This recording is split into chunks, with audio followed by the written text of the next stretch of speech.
interreligiosidad. Palabra que está de moda y que no sabemos muy bien lo que significa. Así que, como siempre, Mardía, adelante. Empiezo yo. ¿Tú eres interreligiosa? Por supuesto.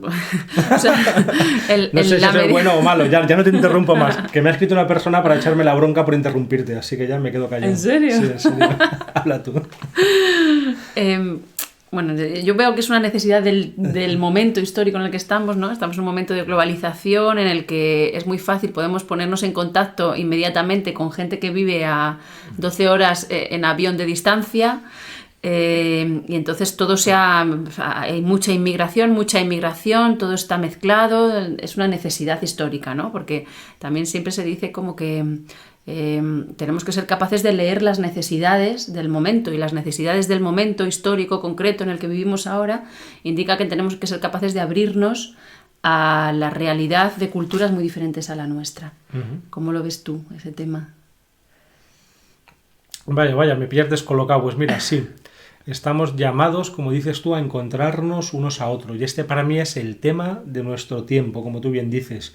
Hay una globalización económica y una globalización material, pero lo más importante sería una globalización espiritual en que todos los aspectos y todas las partes y todos los actores y elementos queden integrados, pero sin desintegrarse.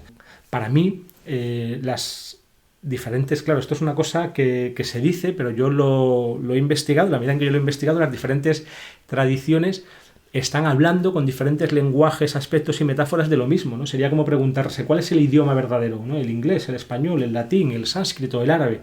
No, ninguno y todos, porque todos están haciendo lo mismo, aunque de diferente manera, cargando las tintas o poniendo hincapié en diferentes aspectos, pero de diferentes formas, hablan de lo mismo, ¿no? También en nuestra, no sé si es Hadith o Corán, ahora mismo me pilla un poco por sorpresa, pero se dice que Dios ha creado las diferentes culturas y las diferentes razas para que nos conozcamos, ¿no? Esto es muy interesante, Corán es muy interesante porque eso implica ya en el primer momento en que nosotros salimos al mundo, para poder ser seres sociales medianamente sanos, nos tenemos que relacionar siempre con un otro con una apertura suficiente como para no proyectar continuamente. De hecho, normalmente cuando hablamos de personas que son insanas psicológicamente, aunque esto seguro que a ti no te gusta, ¿no? La enfermedad mental muchas veces implica una incapacidad para reconocer al otro o para reconocerse a uno dentro de sí mismo y al otro dentro de sí mismo, ¿no? A partir de ahí, esto en cuanto al tú a tú, estamos en continua relación con un otro que viene no a empequeñecernos o a ponernos límites, a cerrarnos en nosotros mismos, sino todo lo contrario. Viene a generar una apertura, porque el otro viene siempre a enseñar. Desde el punto de vista de una persona con fe, ¿no? con una espiritualidad sana, el otro ocultaría, por así decirlo, el rostro de lo divino. Y está claro que lo divino ha decidido crearnos en muchas culturas, en muchas razas, en muchas religiones, y que hay un objetivo o una intención desde lo absoluto para esto, ¿no? ¿Qué intención puede haber?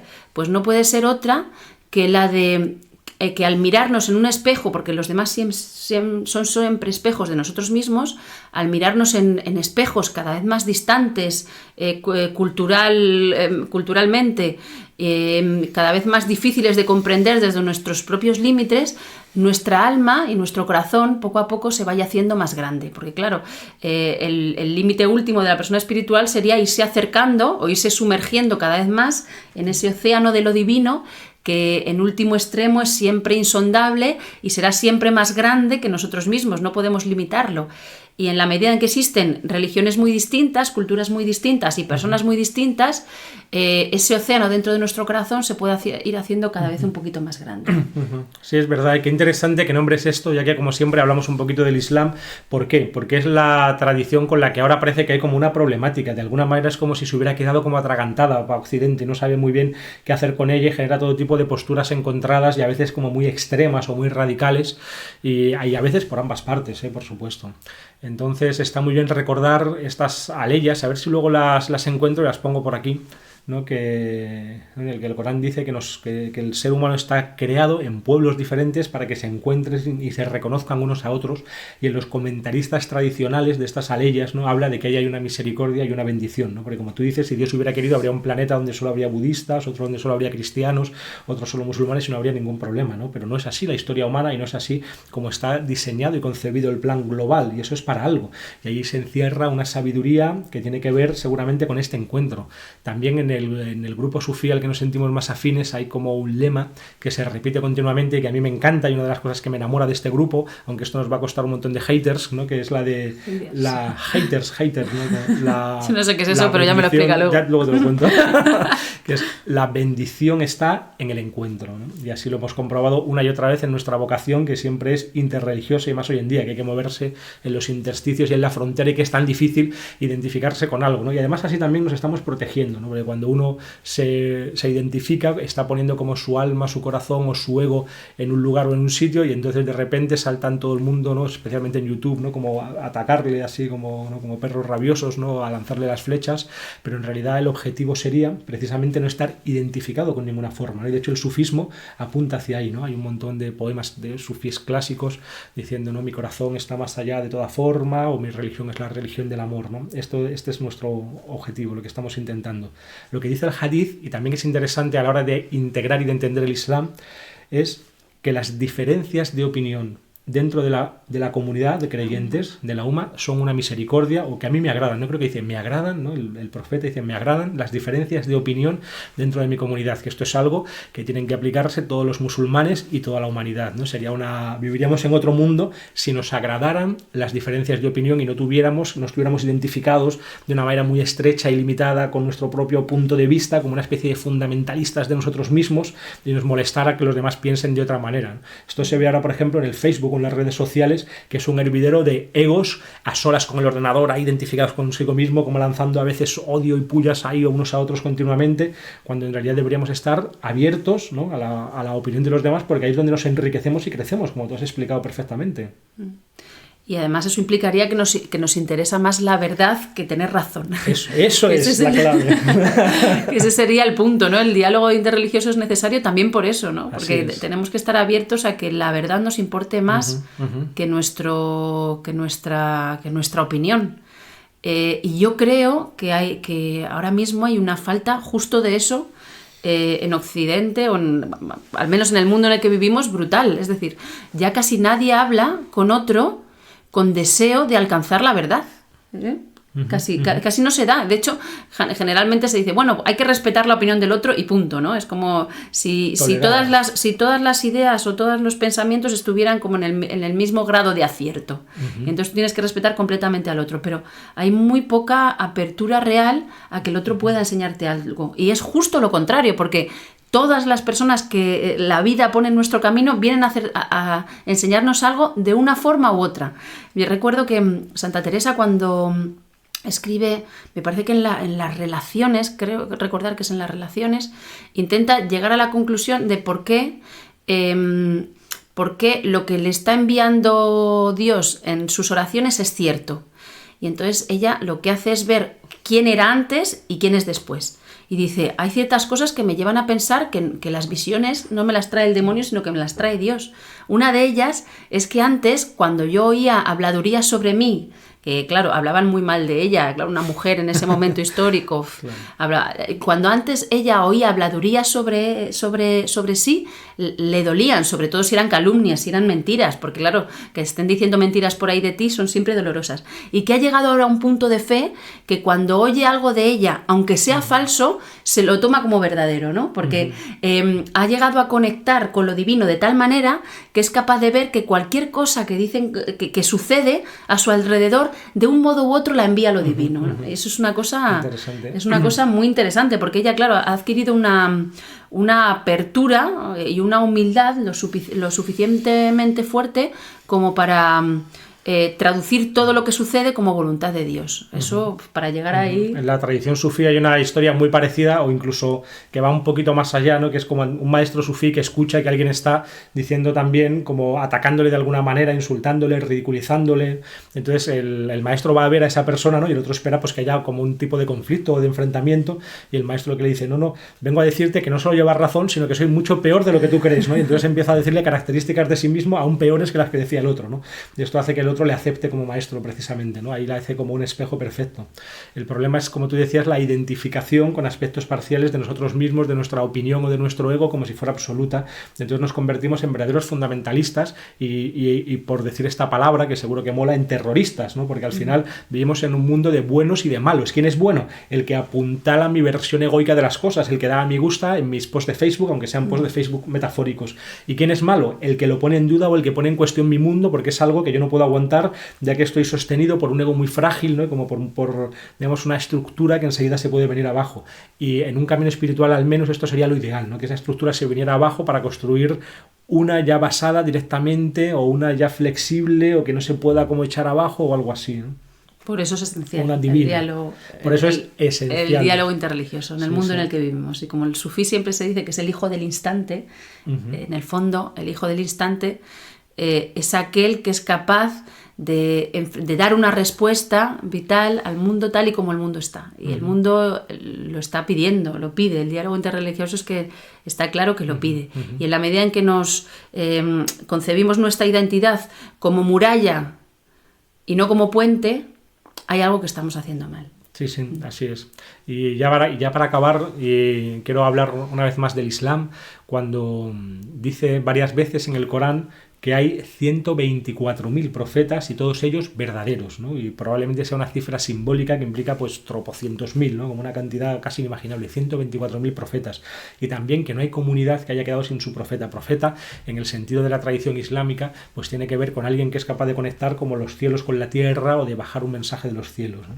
Entonces, ¿qué quiere decir esto, no? Pues que hay muchas maneras y muchas formas de acercarse a la divinidad, que no hay una que sea la absoluta y que no hay que absolutizar las formas. De hecho, de alguna manera, tanto en un camino espiritual como incluso para el propio Islam más ortodoxo, hacer de las formas un ídolo y centrarse solo en las formas es una manera de estar haciendo el peor pecado que hay, que es el shirk, que es poner a otro en el lugar de Dios. Es decir, lo importante no es utilizar la vía como eso, como un medio, un viático o un camino para acercarme a lo divino, que es el objetivo y la meta, y que es lo que debo poner en el centro y en torno al cual debo ermitar toda mi vida, el uno sin segundo, la realidad divina última, sino los medios a través de los cuales quiero llegar a esa unidad, ¿no? Si eso es lo que pongo en el centro, entonces es más importante rezar de una determinada manera que rezar con el corazón, por ejemplo. Pues ahí podemos estar haciendo de la propia religión y de unas formas religiosas un ídolo.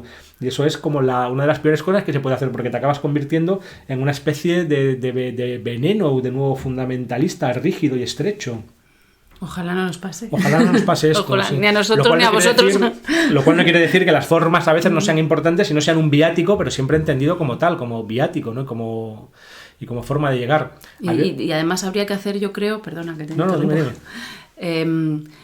Hay que hacer un examen de conciencia diario sobre eso. Por lo menos yo lo que siento dentro de mí es que cada día me tengo que preguntar, pero bueno, ¿esto que estoy haciendo me está llevando a ser más amorosa? ¿Me está llevando a contactar con algo más verdadero? ¿Me está llevando a una vida más bella? ¿O lo estoy utilizando como una especie de excusa para quedarme siendo tal y como soy, ¿no? Para sentirme perfecta y feliz conmigo misma? Ese sería el trabajo, porque la vida en realidad siempre es incómoda. Decía Teresa que siempre estábamos en lucha. Eso. Decía, siempre estamos en guerra, y mientras dura la vida vas a estar en guerra. ¿Por qué? Porque siempre corres el riesgo de irte hacia el infierno en el siguiente movimiento, ¿no? Entonces no pierdas como ese ejercicio de toma de conciencia casi diario, ¿no? Hay que estar como muy vivo y muy en pie de batalla día a día, haciendo reflexión sobre si lo estás haciendo bien o no. Es decir, Perdona.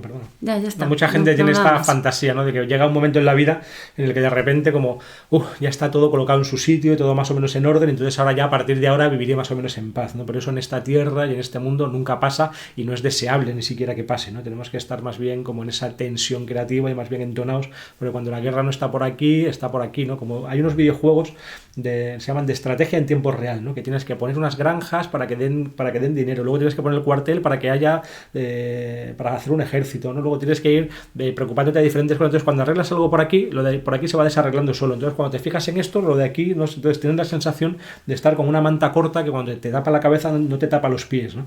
Pues la vida siempre es así, ¿no? Siempre hay oleaje y siempre vamos a estar en medio de la tormenta o en el ojo del huracán. Entonces está muy bien que nos lo planteemos de esta manera, sabiendo que ese momento no existe. Esto se lo digo muchas veces a mis pacientes. Y ya para acabar de perfilar lo que dije antes, ¿no? Respecto al Corán, también en el Corán se habla continuamente de cristianos y de judíos y de otras tradiciones, ¿no? Y de hecho se habla del Injil y de la Torá, ¿no? Del Evangelio y de la Torá, como dos libros sagrados, del Ahl al-Kitab, la gente del libro, ¿no? Tanto cristianos como judíos como musulmanes.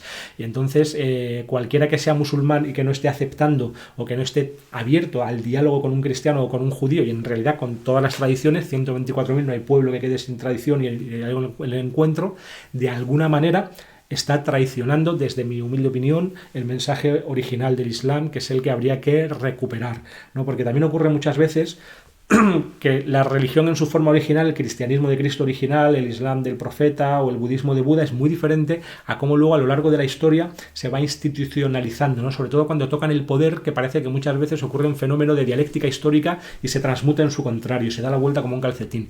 Y entonces el cristianismo, que sería la religión pues de los pobres y de las clases bajas, en que Jesucristo está yendo con los pescadores, los publicanos, incluso con una prostituta, de repente se convierte en algo lleno de dinero, de boato, de pompa, ¿no? Cuando era la religión más simple y más sencilla, en que simplemente se repartía un pedazo de pan y un poco de vino, ¿no? Ese es el rito máximo, que belleza más alucinante, ¿no? Del cristianismo, ¿no? Esa Eucaristía con un trozo de pan ácimo cualquiera, ¿no? Entonces se acaba convirtiendo en lo contrario. Y en el Islam ha pasado algo parecido. De hecho, la revelación original, y esto va a ser muy polémico, tal vez podamos dedicar un vídeo a esto, es profundamente feminista, ¿no? Y sin embargo parece que en muchos países musulmanes se ha convertido en lo contrario, ¿no? En algo totalmente machista y además es igualitarista de manera radical. Dice el profeta que solo se puede competir en buenas obras, que en todo lo demás todos los hombres y mujeres somos iguales como las púas de un peine, ¿no? Una imagen muy clara y muy precisa. También pasa, por ejemplo, con el comunismo, para mí, ¿no? En cierta manera, ¿no? Cambiando un poco el tercio, que es como una ideología muy bien intencionada, pero que cuando llega al poder se convierte como en una maquinaria de partido despiadada, totalmente opuesta como a esos valores originales, ¿no? Y que tienen sentido, ¿no? Entonces, una de las maneras de ser interreligiosos sería tal vez volver a revisar los textos originales y la revelación original de cada una de las religiones para darnos cuenta de que probablemente desde ahí podemos hablar, porque de hecho el Islam lo que viene es a revivificar o a actualizar, y esta es la vocación que tiene, la tradición universal, ¿no? Por eso Islam es una palabra corriente en el árabe de la época que significa simplemente el intento de estar rendido o sometido a lo real. No es tanto una religión diferente a los demás para confrontar, yo soy musulmán distinto de ti, que soy cristiano, que soy judío, sino simplemente, o nada menos, ¿no? Que la actualización última del monoteísmo o de la espiritualidad humana universal. En este sentido a mí me gusta la comparación con las Windows, ¿no? Como cuando uno tiene las Windows XP, Windows 8, Windows 10, es el mismo programa, solo que se va actualizando, ¿no? Entonces, claro, de hecho el profeta pensaba que los judíos y los cristianos iban a aceptar de manera directa lo que él traía porque era lo mismo y bebía de las mismas fuentes y los valores son los mismos. Y si lo miramos desde ahí es muy fácil este encuentro y esta interreligiosidad y esta integración sin que el Islam caiga tampoco en el pecado de creerse precisamente por esto como por encima de las demás, ¿no? Igual que un cristiano puede caer en el pecado de creerse por encima de un judío porque él acepta a un profeta más que es Jesús, que de alguna manera añade algo o completa el judaísmo, mientras que un judío no lo acepta, ¿no? Este sería tal vez el principal peligro que podríamos caer en este exclusivismo un poco soberbio y orgulloso de creernos mejor que los demás, ¿no? Un musulmán respecto a un cristiano o un cristiano respecto a un judío. ¿Algo más? Ya está. Tenemos que acortar los vídeos. Muchas gracias. Muchas gracias por escucharnos. Espero que os haya interesado y si es así, por favor, darle a like, compartidlo si lo tenéis a bien en redes sociales, suscribiros al canal, lo cual os agradecemos de corazón y nos hacéis un gran favor. Es lo único que estamos pidiendo por estos vídeos. Y nada, esto ha sido todo. Muchísimas gracias. Un placer de hacer estos vídeos. Estamos encantados con el feedback recibido y bendiciones. La contribución de Abraham al vídeo.